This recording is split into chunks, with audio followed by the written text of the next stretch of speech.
The chandelier light hit the navy table linens like a soft lake at dusk, and the room hummed with polished laughter. A banner with my father's photo hung a touch off center, tilting as if it had lost its nerve. The band tested the microphone. A low chord vibrated through the glasses, making the champagne look restless. I stood near the bar with a clipboard I didn't need anymore, smoothing a wrinkle that wasn't there in my dress. My father leaned back in his chair, ring catching the light, surrounded by men who knew only his victories.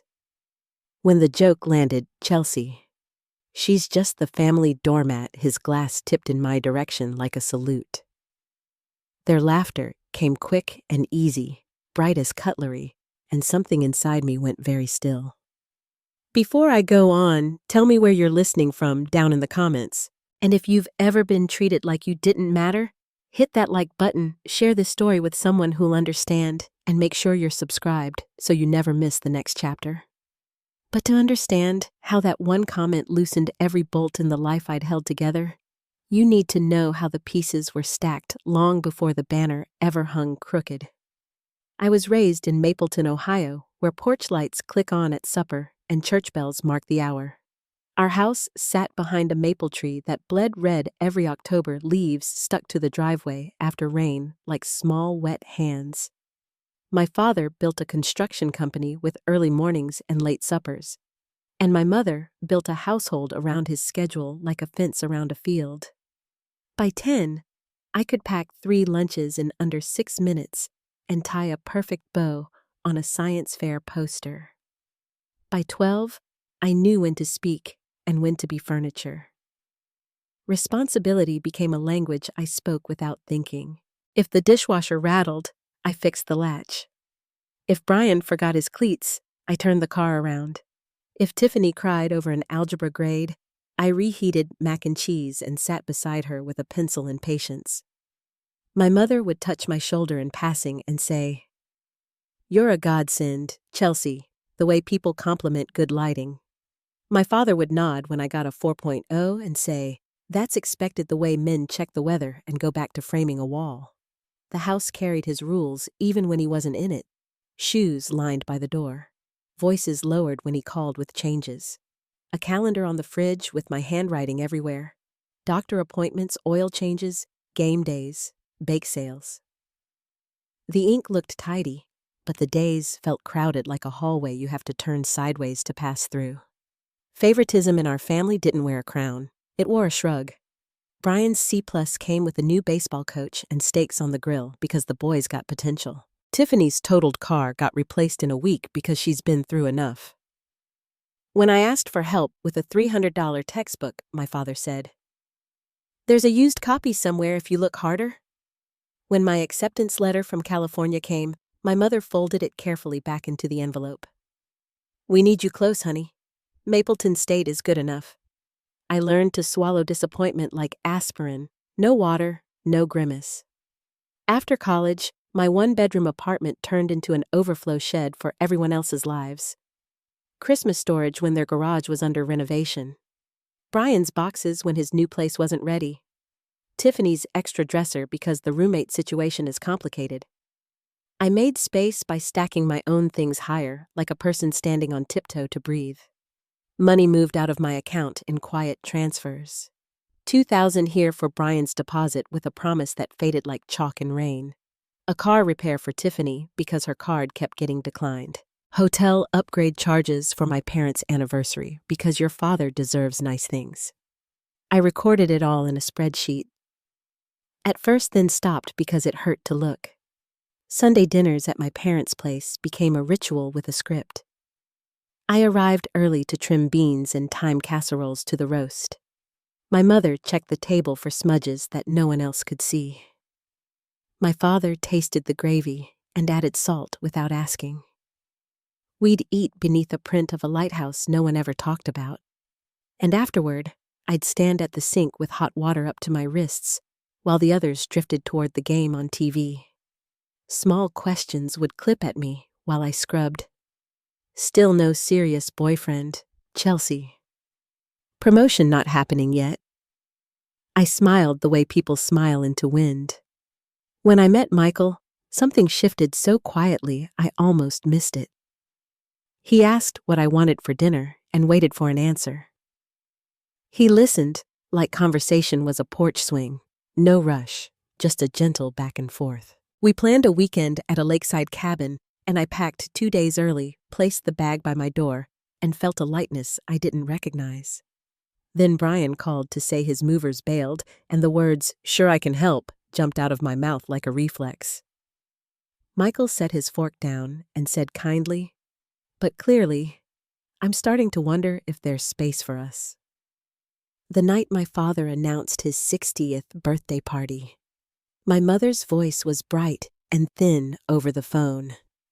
"You know how particular he is, and the garden club is exhausting me. You're the only one we can trust." I looked at my work calendar, saw the presentation circled in red, and felt the familiar tilt inside me. The world shifting 3 degrees to accommodate someone else's urgency. I opened a new spreadsheet and named it Dad's 60th Master Plan, then stayed late at the office to call caterers while microwaving soup. For 3 weeks, my days had seams that came apart if I tugged. My boss, Jennifer, closed her office door and said my name the way good teachers do. "Family is important," she said, "and so is your life." I nodded, threw myself back into numbers, then took a call in the hallway about napkin colors that lasted 11 minutes. I slept 4 hours and called it plenty. I started saying small no's. "I can't read your cover letter tonight. Brian and I can't drive you to the airport." Tiff and watched tiny storms form and pass. My mother left 3 voicemails about Navy versus Black before I answered, as if the wrong hue would collapse the evening. On the morning of the party, I arrived at Lakeside Manor before 8, with coffee I forgot to drink. The staff rolled in round tables that glided on felt feet. I checked the seating chart against old arguments, placing names like chess pieces to keep natural enemies apart. I arranged a life and photos display on an oak credenza. My father's stages of triumph moving left to right. First truck, first office, first ribbon cutting. I built a cocktail menu with custom names and watched the bartender practice a twist of orange peel that looked like a flourish on a signature. By 10, my back ached, in the kind of way that reminds you you're made of moving parts. My mother texted they'd be late to give you extra time to make everything perfect. At 12:30, they walked in as if stepping into a magazine spread. My father's hand tested the fabric of his chair like a buyer. My mother tipped her face toward the chandelier and said, "The lighting washes me out." Tiffany touched the centerpiece and sighed. Brian slid to the bar and smiled at the woman shaking citrus in a silver shaker. Michael texted from the parking lot, "How are you holding up?" I didn't answer, because my mother was at my elbow, whispering about Judith Richardson's seating and William Henderson's gluten-free wife. I moved through the next hour like a stagehand dressed in black. I guided the photographer toward the good angles. I switched out a chair for one that didn't wobble. I replaced a candle that guttered. People asked for my father. I brought him. People asked for my mother. I smoothed her hair. When guests realized I was Richard and Diana's oldest, they looked surprised, as if they'd expected a different daughter, perhaps one mentioned more often. "So, you're the party planner," my father's friend boomed, slapping my shoulder like a teammate's. "Good to have someone with nothing better to do, right?" The laugh caught in my throat, and I swallowed it whole. Brian's speech was on my paper, even if it came from his mouth. Tiffany's was a quilt of crises my father had pulled her through. When it was my father's turn, he thanked his first coach, his golf buddies, his business partners, his wife. He mentioned Brian's competitive spirit and Tiffany's eye for design. My name floated somewhere above the room and didn't land. Dessert arrived. Plates clinked. A soft buzz rose the way it does when everyone believes the heavy lifting is done. I took a seat at the edge of the room for the first time that day. A small circle of clean tablecloth like a patch of snow. My father leaned toward the men at the next table, voice easy and full. "Chelsea. She's just the family doormat. Always has been. Good thing someone knows her role. He raised the glass I'd paid extra to stock, and the men laughed a round, polished sound, as if they were in a showroom tapping countertops. There are words that bruise and words that puncture. Doormat did both. It pressed a thumb on every year I'd carried more than my share and cut straight through the thin places I'd learned to protect. I looked down at my hands and saw a faint line of glue on my knuckle from fixing a cracked frame that morning, a little evidence of what I did when things broke. This time, I didn't move to repair anything. Across the room, I found Michael. He didn't move either. He just met my eyes and held them steady like a person at the end of a dock, offering a palm to someone swaying in the boat. The band adjusted a mic. A soft thud echoed through the speakers. The crooked banner lifted and fell in the air conditioning's breath, a tired gesture toward celebration. I felt the strangest calm, as if a river I had been wading against had turned, and I was finally facing downstream. The room narrowed to a path between my chair and the champagne flute that waited for its part in the program. I stood. The napkins rustled faintly as my legs brushed the table, a sound I'd never noticed in 1,000 meals. My fingers closed around the cool stem of the glass, and the metal spoon rang against it, clear as a bell over water. Heads turned, conversation softened. My father's smile paused at its edges, a photograph developing under the red light. "I'd like to make a toast." I said the word steady in the space my silence used to fill. And in the breath before I spoke again, in the hush between expectation and what finally arrived, I understood that some doors do not slam. They lift from their hinges with a soft click, and then everything you've been holding rolls forward on its own.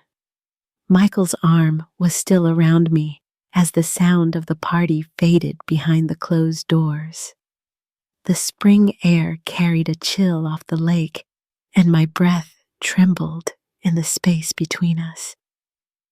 I stared at the reflection of lights in the water, gold ribbons twisting across the dark, and felt my heart beat like it was trying to escape. I'd stood in rooms full of people my whole life, but I had never felt as alone as I did right then. Inside his car, silence filled every corner. I kept replaying the moment my father's laugh, the sharp sound of crystal meeting glass, my own voice cutting through it all. The words had come from a place I didn't know I had. Now they echoed like a bell I couldn't unring. Michael didn't speak. He just drove headlights sliding over the quiet streets of Mapleton, past houses where families were finishing dessert and stacking dishes in sinks. When he finally parked in front of his apartment, I could barely move. The tears came so suddenly, it startled me. I wasn't crying like someone who'd made a scene, I was crying like someone who had finally been seen. He made tea and sat with me until the cup cooled in my hands. My fingers left faint prints of heat on the porcelain, and that small human trace grounded me. I whispered that I'd ruined everything: my father's birthday, our family's peace, my own reputation. Michael just shook his head. "You told the truth," he said quietly. "Sometimes that's the only thing that can survive the noise." His words didn't erase the guilt, but they gave it shape: a mountain, not a fog. And mountains at least have edges you can climb. Sleep came in fragments that night, full of half-formed dreams, voices calling my name, doors closing, my father's glass tipping in slow motion. I woke before dawn, heart racing, the sheets tangled around me. Outside, the streetlights were still on small moons over an empty road. For the first time in my life, I didn't have a plan for what came next. By morning, my phone was pulsing with messages. Missed calls, voicemails, texts that stacked on top of one another like bricks. I didn't open them. I just turned the phone off and set it face down on the counter. That small act felt like standing on solid ground after years of swimming. Michael offered breakfast. I couldn't eat. I told him I needed space to think, to breathe without the echo of everyone else's needs in my head. He nodded and didn't press. When I left, he stood at the door in his robe, one hand on the frame, a silent kind of support that didn't demand anything in return. Back in my apartment, the stillness startled me. The walls held only the soft hum of the refrigerator, the faint creak of the floor beneath my shoes. No one's boxes, no lists on the counter, no reminders waiting by the door. For a moment, I stood in the center of the room, unsure what to do with the quiet. Then I sat down and let it wrap around me like a long forgotten blanket. The next few days unfolded slowly. I went to work, kept my head down, and finished the presentation I'd been preparing for months. Without the constant interruptions, the numbers made more sense. The pressure I'd been carrying at home had dulled everything else like static drowning out a melody. Now, with the static gone, I could finally hear my own thoughts.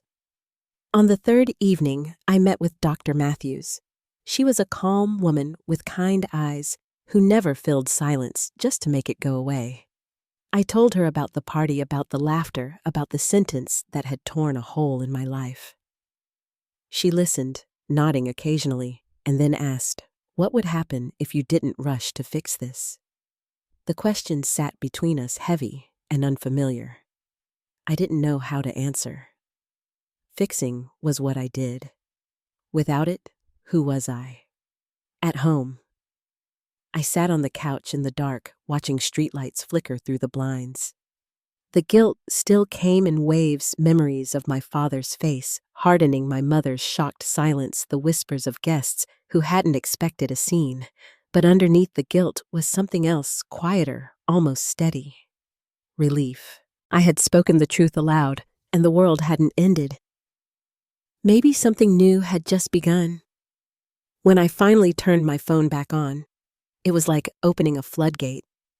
Dozens of messages rolled in, the tone shifting from confusion to accusation to guilt. My mother's voice trembled through the first voicemail. "Chelsea, what on earth happened? You embarrassed your father. He hasn't said a word since." Another followed, more brittle. "I haven't slept. You need to apologize." My father's message was brief, clipped. "Your behavior was unacceptable. You will make this right." My siblings chimed in, Brian urging me to calm down, Tiffany reminding me her design showcase was being overshadowed by family drama. Every word pulled at the old strings that used to make me move. I read them all one by one and then typed a single message in our group chat: "I need some time. Please respect that. I'm safe. I'll reach out when I'm ready." Then I muted the conversation and placed the phone in a drawer. The sound of silence after all that noise felt like the first breath after surfacing from deep water. The days that followed were simple. I went to work, came home, made dinner for one. Each evening, I found small traces of myself that had been buried under years of obligation. A book I'd never finished. A sketchpad I hadn't touched since college. The smell of lavender detergent from a load of laundry I washed for no one but me. I started to notice how the light shifted across the kitchen wall as the sun went down. Something I'd never had the stillness to see. On Thursday morning, I stood before the company's executive team, presenting the financial strategy I'd spent months refining. The air in the boardroom was cool and still. The projector's hum filled the pauses between my words. I spoke with a confidence that surprised even me. When it was over, Jennifer smiled, an unspoken confirmation that I'd done more than enough. "You're ready for the next step," she said later in her office. "Effective next month, the promotion is yours." I nodded, grateful, but part of me ached with the instinct to call home to share the news. I didn't. Not this time. Friday evening brought the quiet I'd been avoiding. The sun slipped low behind the roofs across the street, and I poured myself a glass of wine I didn't have to justify. I thought about my mother's voice, how it always carried both love and control. About my father's laughter, sharp, proud, certain that his word was law. About my siblings floating between charm and carelessness, waiting for someone else to make sense of their messes. For years, I had been that someone. Now the space they left behind felt strange, like the weight of a backpack you've just taken off but can still feel pressing against your shoulders. On Sunday, when the hour for family dinner came, I sat by the window instead. The street outside was quiet, except for a boy riding his bike in looping circles and a dog barking 2 yards over. I made soup and listened to the simmer, the gentle rise of bubbles that sounded almost like breathing. The guilt tried to settle in again, that old familiar ache, but I stirred the soup slowly until it passed. A week later, my mother called Jennifer at work. I learned about it that evening when Jennifer asked me to step into her office. She closed the door softly and folded her hands. "Your father called this morning too," she said. "He wanted to discuss your concerning behavior." My stomach tightened, but she continued before I could speak. "I told him your performance here has been exemplary and your personal life isn't company business." I could have cried from the relief. Someone had drawn a line where I'd never been able to. "Thank you," I managed to say. "You don't owe me thanks," she replied. "Just remember, boundaries aren't walls. They're doors you get to open or close." That night, I made another appointment with Dr. Matthews. She helped me see that the backlash wasn't proof I'd done wrong. It was proof the system was changing. "They're reacting to the loss of control," she said gently. "You can feel empathy without surrendering your progress." I held on to that line like a rope. The next call from my mother came with tears.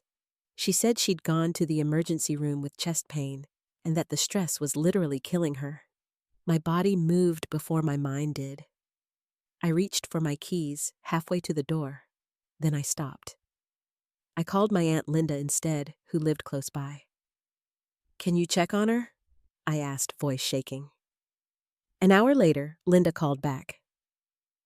"Your mother's fine," she said quietly. It was anxiety, not her heart. "And it happened 3 days ago." There was a pause before she added, "I didn't realize how much she leans on you." I sat there in silence, a mix of sadness and strange relief settling in. Someone else had seen it now. The following week, my mother appeared at my door unannounced. Her makeup was smudged, her hair still perfect in that practiced way, but her eyes were tired. "Your father barely speaks to anyone," she said as soon as I opened the door. "Brian and Tiffany are at each other's throats and I can't manage everything by myself." I stepped aside and gestured for her to come in. The kettle whistled softly as I made tea. She talked for nearly half an hour about canceled garden club meetings, about missed phone calls, about how the house felt colder without me. When she finally paused, I said quietly, "It sounds like it's been hard." "Of course it has," she snapped. "You've always taken care of everything." I met her eyes. "Yes," I said, and that wasn't fair to me. For a heartbeat, something changed in her face, recognition, maybe, or grief. "You're really not coming back to the way things were? Are you?" she asked. "No, Mom," I said softly. "I'm not." The silence that followed wasn't angry. It was just real. After she left, I stood by the window again, watching the streetlights blink on one by one. The air smelled like rain and lilacs from the neighbor's yard. For the first time in my life, I didn't feel like the center of someone else's storm. I just felt like myself, unsteady, but standing. Somewhere out there, I knew my father was fuming, my mother was pacing, and my siblings were whispering. But inside this small apartment, the only sound was my own quiet breathing, steady and sure, marking the start of something I hadn't had before, my own peace. A week after my mother's visit, the air in Mapleton started to shift. The mornings came later softer, and the first light of summer carried that pale gold tone that makes everything feel suspended for a moment. I woke one of those mornings and realized I'd gone nearly a month without the sound of my phone buzzing every hour. The silence had shape. Now it wasn't emptiness anymore. It was space. Work filled most of my days. The rhythm of it, the logic steadied me. When I spoke in meetings, people actually paused to listen, and that small courtesy felt foreign after years of being tuned out. Jennifer began including me in higher-level discussions about new clients, and I caught myself smiling at simple things again, the weight of a pen in my hand, the quiet click of the office door, closing behind me each night. For once, my life wasn't a series of tasks leading back to someone else's comfort. Then one Thursday afternoon, my mother called. Her voice was measured the way it always got when she was delivering news that wasn't really hers to deliver. "Your father has a small situation with the business," she said, drawing out the word small, until it sounded like something to be ashamed of. "Nothing serious? Just an audit issue. He thought you might be willing to look it over." I let the words settle before answering. "I'm not available to help with that, Mom. Dad should contact his accountant." The silence on the other end stretched long enough that I could hear the faint tick of their kitchen clock in the background. "But you've always handled these things," she said, her tone wobbling between disbelief and irritation. "Yes," I said, gently, "and that was part of the problem." For a moment, she didn't respond. When she did, her voice sounded smaller, almost uncertain. "Are you saying you want your father to pay you?" "I'm saying I'm not available," I repeated. "He has other options. They just aren't free." When I hung up, my hands trembled. Not from anger, something quieter than that. It was the weight of realizing I'd finally said the one thing that could never be unsaid. The boundary didn't roar. It whispered, but it held. A week later, Brian called. His voice was uncharacteristically careful. "Hey, sis. How have you been?" He lingered on the words like they were a foreign language. We talked about small things. First the weather, a new job, lead the ball game he'd gone to with friends before he cleared his throat. "So, I've been thinking about what you said at Dad's party," he said. "About the money I borrowed. I didn't realize it added up to so much. I had the number memorized down to the dollar." $5,430, I said softly. He let out a slow breath. That's, yeah, that's a lot. I can't pay it all back at once, but maybe we could figure something out. A payment plan or something." It wasn't an apology, not really, but it was the first time in years he'd acknowledged taking without giving. "We can talk about it," I said. "I appreciate you calling." After we hung up, I sat for a long time staring out the window at the street below, where a woman was watering her garden.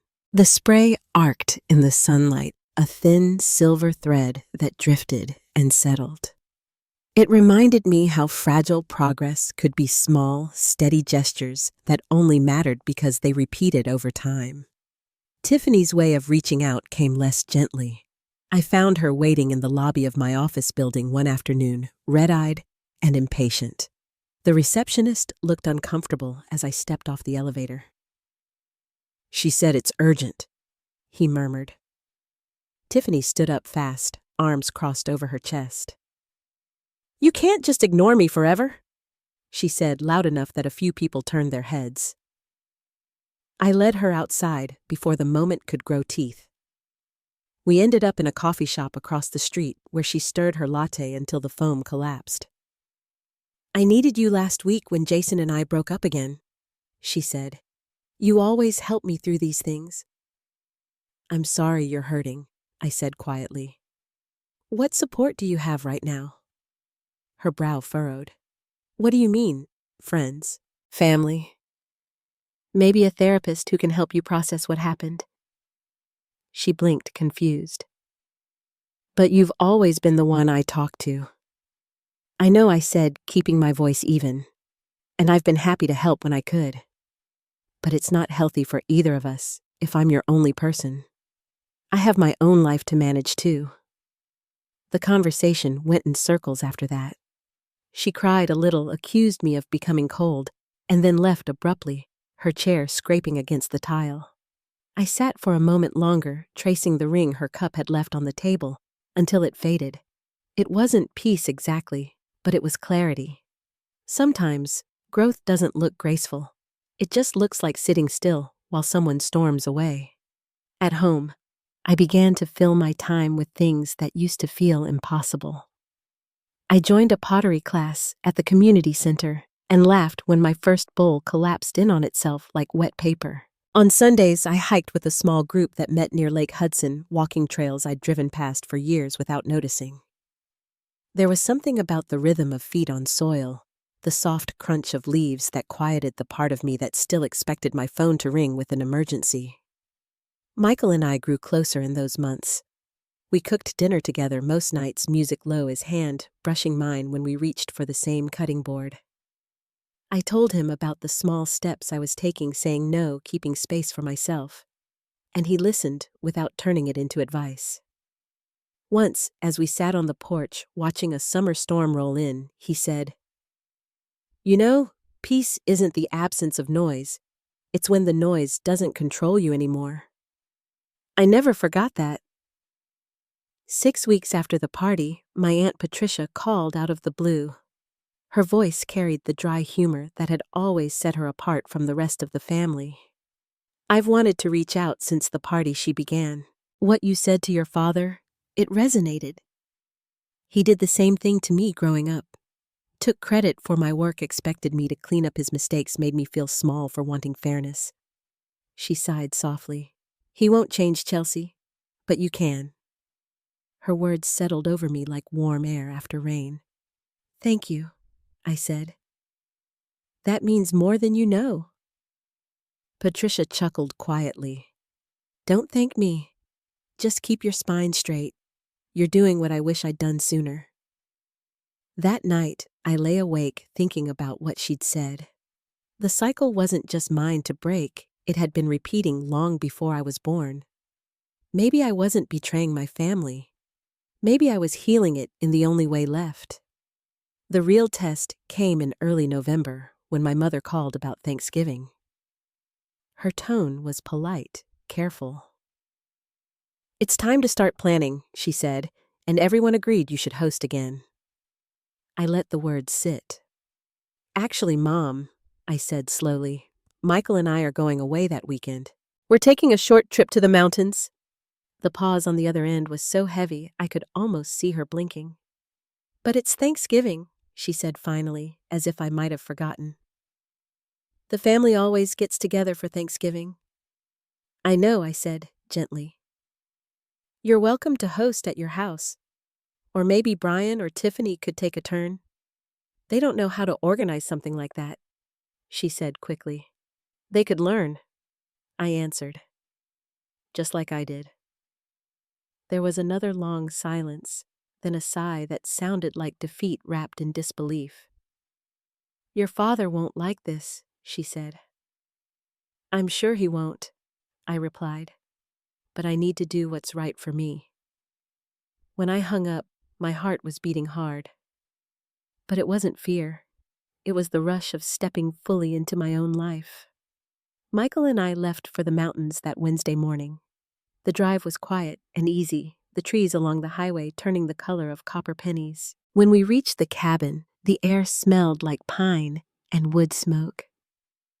That night, we built a fire and ate dinner on the porch, just the two of us. No schedules, no phone calls, no guilt, waiting at the edge of the table. Somewhere below the ridge, a church bell rang the hour, and I realized it was the first holiday I'd ever spent without obligation. Back home, a few days later, my phone was full of messages again. My father's tone was clipped. My mother's voice sounded weary. Brian's text simply said, "Thanksgiving was weird without you." Tiffany sent a picture of a lopsided pie with the caption, "Did my best." I looked at it and smiled. Maybe that was how change started, messy, uneven, but trying. The next Sunday, I sat at my kitchen table with a cup of coffee and a notebook. The window beside me was fogged with condensation, and the air outside smelled like frost. I wrote down everything that had shifted in the past year, the boundaries, the peace, the small moments of respect that had begun to grow in the cracks. And beneath all that, I wrote one simple sentence: I am no longer the family doormat. When I put the pen down, the room was quiet, but it wasn't empty. It felt like the pause between one chapter and the next, a stillness filled with possibility. The kettle began to whistle softly on the stove, a sound that felt less like routine and more like rhythm, something steady, something new, something entirely my own. Winter settled over Mapleton with a kind of quiet that reached under the doors and into the walls. The trees stood bare against a white sky, and the air smelled faintly of wood smoke and ice. I was sitting by the window one evening, the soft hum of the heater behind me, when my phone rang. It was my mother. Her tone was too careful, every word balanced as if it might fall apart. "Your father and I were thinking," she said. "Christmas should still be a family event, but only if everyone contributes. Would you consider coming this year?" For a moment, I just watched the streetlights flicker against the snow. "If everyone shares the work," I said slowly, "I'll come. But I'm not planning or hosting." She hesitated, then sighed. "All right, we can make that work." It was the closest thing to a truce we'd had in years. The following weekend, we met for dinner to discuss who would handle what. It felt strange to sit at the same table without being told what I owed them. My father barely looked at me when I arrived. His fork clinked against his plate, his shoulders tense beneath his gray sweater. My mother went over the list: main course, side dishes, decorations, music, drinks, and for the first time, assignments were divided evenly.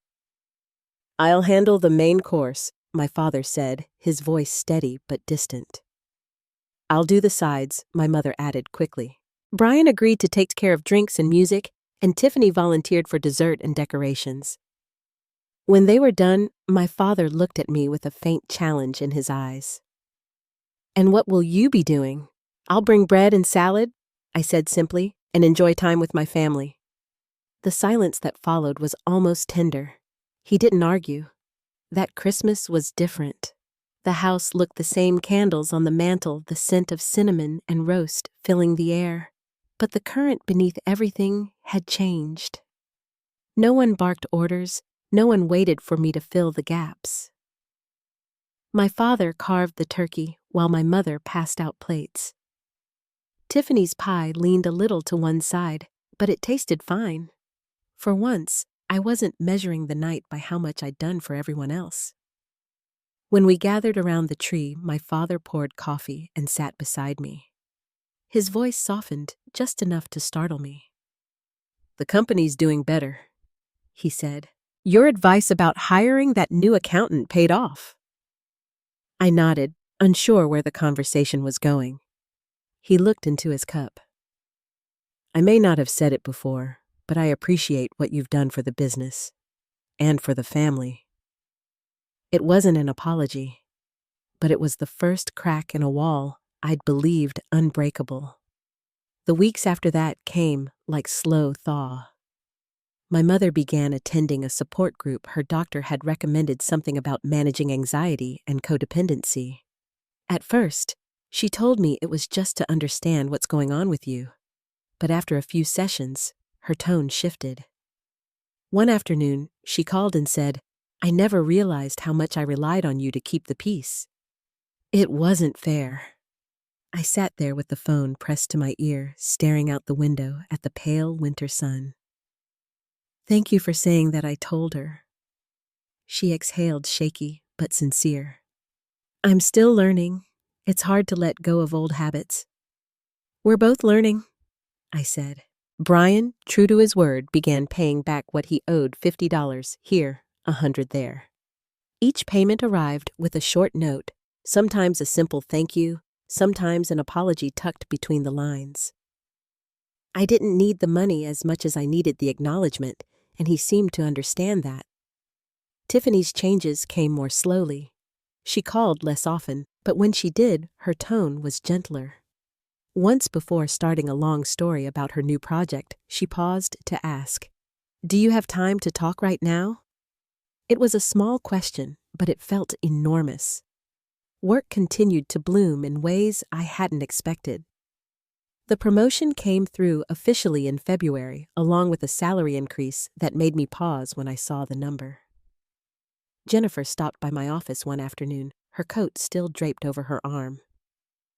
"You've come a long way, Chelsea," she said. "I hope you're proud." "I am," I said, and I meant it. That spring, Michael and I began looking at houses. We spent weekends driving through quiet neighborhoods lined with budding trees, peering into windows of homes with wraparound porches and creaky floors. In May, we found 2 stories, white shutters, a porch swing that needed paint. It felt like the kind of place where life could finally rest. When I told my parents, my father surprised me again. "That's good," he said. "Owning something solid changes how you see the world." Then, after a pause, he added, "If you need a recommendation for contractors?" "I know a few good ones. I'll let you know," I said. A year after the birthday party that had turned my life inside out, I hosted a small celebration in that new house. Just friends, colleagues, Michael, and tentatively, my parents. The day was bright, the kind of June afternoon that smells like grass and sunlight. I laid out platters of food on the kitchen island, opened the windows to let in the breeze, and for once, everything felt light. When my father and mother arrived, they stood just inside the door, taking in the space. "The place looks great," he said. "You did well for yourself." His tone was simple, not grudging or surprised, just true. "Thank you," I said. He handed me a bottle of champagne. "Thought you'd like this one. It's dry like you prefer." It caught me off guard, that small gesture of remembering. Maybe it was his way of saying what he still struggled to put into words. As the evening went on, laughter rose from the kitchen, friends talked over soft music, and the house felt alive. My father spoke with Michael about the garden, asking about soil and drainage as if he'd been waiting for common ground. My mother drifted toward a group of my co-workers sharing a story about how I used to organize the pantry alphabetically as a child. The version she told didn't have blame or expectation in it. It was warm, almost proud. Later, as the guests began to leave, my father lingered in the doorway. "Your boss, Jennifer," he said, clearing his throat. "She seems impressed with your work." "She is," I said. "The firm's grown a lot." He nodded, eyes fixed somewhere past my shoulder. "I may have underestimated your professional capabilities." He looked down, then back at me. "The company's lucky to have you, and so are we." It wasn't grand or dramatic, but it was real. The word value seemed to hang between us, no longer measured in what I did for them, but in who I had become. After they left, I stepped onto the porch with Michael. The night air carried the faint scent of lilacs from the neighbor's yard, and the city lights glowed through the trees. "Happy?" he asked, his arm brushing mine. "Yes," I said quietly. "For the first time, I think I am."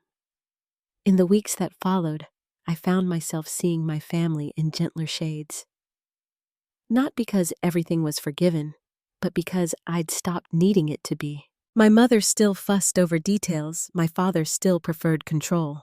My siblings still drifted between plans. But we met now as adults with boundaries, not as a hierarchy I had to hold together. One afternoon in late August, my mother and I had lunch at a small cafe near the courthouse. She stirred her tea slowly before speaking. Do you remember how I used to say you were the strong one? I smiled faintly. I remember. I thought it was a compliment, she said. But I see now it was pressure. I pushed everything toward you because I was afraid to handle it myself. The sunlight moved across the tablecloth, catching the silver of her wedding band. For the first time, I saw her not as the enforcer of my father's expectations, but as someone who had been just as trapped by them. We can both start over, I said. Her eyes glistened as she nodded. I'd like that. That evening, I went home and sat on the porch with Michael again. The air carried the hum of crickets, the last breath of summer. My life had stretched into something wider, steadier, more my own. The guilt that once shaped every choice had faded into something else, understanding maybe, or simply peace. When the phone rang that night, it wasn't a demand. It was my father. His voice was calm. I've been thinking about last year, he said. That comment I made about the doormat. It was cruel, even if I thought it was a joke. I shouldn't have said it. I didn't speak right away. The quiet filled the space like a tide coming in. Thank you for saying that, I told him. He cleared his throat. You've always been the most capable one in this family, Chelsea.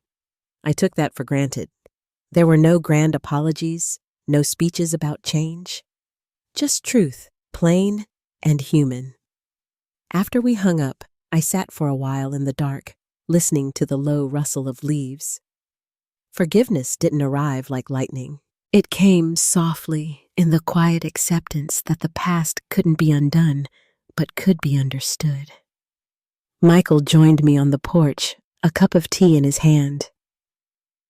What did he say? That he sees me, I said. Maybe for the first time. He smiled. About time. I laughed softly, leaning into him. The night stretched ahead, open, unhurried, and full of calm. I'd spent my whole life waiting to find. Morning came gently the next day, light spilling through the curtains in thin, quiet bands. The air held that pale warmth of early autumn when the world seems to slow its breathing. Michael was still asleep beside me, his hand resting over mine, steady and familiar. I lay there, listening to the distant hum of traffic and the soft whistle of the kettle downstairs. For once, there was no weight waiting at the edge of the day. It had been 1.5 years since my father's party, though it felt like another lifetime. My days no longer began with obligation. I woke early, walked the neighborhood before work, and returned to a house that finally felt like mine. The walls no longer carried anyone else's noise. They just echoed with simple things, music, laughter, and the scent of coffee lingering in the air. That morning, I sat on the porch in my robe, watching a maple tree in the yard blush into red. The sun crept higher, melting the dew along the grass. I thought about how far everything had traveled since that night when a single-word doormat split my life in two. At the time, it had felt like a wound I'd never stop feeling. Now it was simply a mark I could touch without flinching. My father called that afternoon, his voice low and unhurried. Your mother wants to have dinner Sunday, he said. Just us, nothing fancy. There was a time I would have heard expectation in those words, an unspoken demand for my presence. Now I heard only an invitation. That sounds nice, I said. When I arrived at their house, the porch light was on, even though the sky was still bright. My mother met me at the door, her eyes softer than I remembered. You look happy, she said, pressing a kiss to my cheek. I am, I answered, and for the first time, she didn't question it. Dinner was quiet, in a good way. The kitchen smelled of roasted herbs, the kind of meal she used to make when we were all too busy to appreciate it. My father sat at the head of the table, his posture more relaxed now, less certain of his authority, but more comfortable in his skin. We talked about simple things, the weather work, the new coffee shop downtown. It felt almost ordinary, and that ordinary peace was more valuable than any apology. After dinner, my father walked me to the door. The porch light flickered against his face, softening the lines time had carved there. "You've done well," he said quietly. "I know I wasn't easy on you growing up." I studied his expression, the humility, the effort behind it, and nodded. "You taught me to work hard," I said. "I just wish it hadn't cost so much to prove it." He exhaled slowly, a breath that sounded like regret and relief mixed together. "So do I." We stood in the silence of the porch for a moment. Somewhere down the block, a dog barked once and went quiet. He rested his hand briefly on my shoulder. Not heavy this time, just steady. "Take care of yourself, Chelsea," he said. "I am," I replied. The drive home felt light. The windows were cracked, the wind cool against my hands on the steering wheel. The streetlights glowed soft gold through the windshield, and I realized I wasn't carrying the old dread that used to follow me after family visits. I wasn't carrying anything at all. In the months that followed, life unfolded at its own gentle pace. My team at work grew under my leadership, and Jennifer began including me in strategic meetings that once felt far out of reach. When she passed my office door, she'd smile and say, "Still keeping your boundaries," and I'd laugh because she knew exactly what that meant. Brian came by one Saturday to help Michael build a raised garden bed in the backyard. His shirt was streaked with soil, his grin easy and open. "I just made my last payment," he said, handing me an envelope with a check inside. I figured I should deliver it in person. I glanced at it and smiled. "You didn't have to bring this." "I did," he said. "You deserve to close the loop." It wasn't the money that mattered. It was the circle finally complete. Tiffany stopped by a few weeks later with a small bouquet of wildflowers. "I'm in therapy now," she said quickly before I could ask. "It's helping." She hesitated, then smiled. "And I got a real job at an interior design firm. Entry level, but it's a start." I placed the flowers in a glass jar by the sink. "I'm proud of you," I said, and I meant it. She nodded. I didn't realize how much I depended on everyone else to fix things. "I'm trying to change that." "Good," I said softly. "It's worth it." As the seasons turned again, Michael and I finally set a date for our wedding. We kept it simple, a small gathering at the lakeside park under a canopy of willows. My mother helped choose the flowers, careful not to overstep. My father offered to handle the seating arrangements, but stopped when I said I already had them planned. "Of course," he said, his tone even respectful. That small pause carried more weight than years of arguments ever had. The morning of the wedding arrived bright and windless. The lake shimmered like glass, and the sky opened wide above it. Friends filled the rows of white chairs, their laughter mingling with the sound of rustling leaves. When I walked down the path and saw Michael waiting under the willow branches, my heart felt steady, not racing. For the first time, I wasn't trying to prove anything. I was just there, fully, quietly whole. During the reception, my mother approached as the sun began to lower, her eyes shining. "You look like yourself," she said. I smiled. I finally feel like myself. When the music slowed, my father stepped forward awkwardly, as if unsure whether to ask. "May I have a dance with my daughter?" I nodded, and he led me to the open space beneath the trees. The song was slow, a familiar melody from my childhood that used to drift through the house on Sunday mornings. He didn't speak, just held my hand, lightly, as if he'd finally learned how not to hold too tight. The setting sun glinted off the water, and for a few quiet moments, there was nothing left to fix, Nothing to forgive, just a kind of peace that had been waiting for years to be noticed. Later that evening, as guests departed and lanterns swayed in the breeze, Michael and I stood by the lake. The water reflected a line of gold across the surface, and somewhere in the distance, a loon called. He slipped his arm around me, and I leaned into him, the hem of my dress brushing the grass.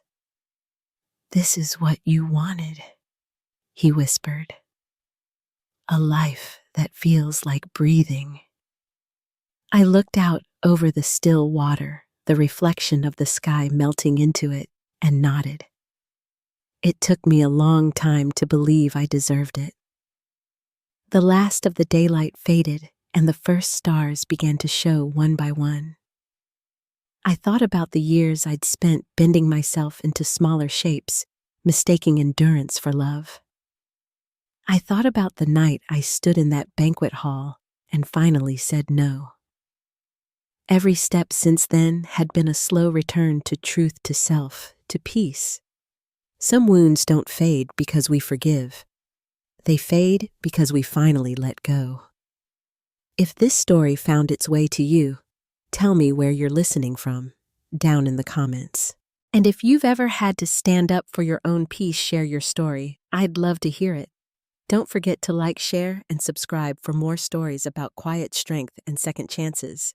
Because sometimes the bravest thing you can do isn't to fight. It's to finally rest in the life you've built with your own hands.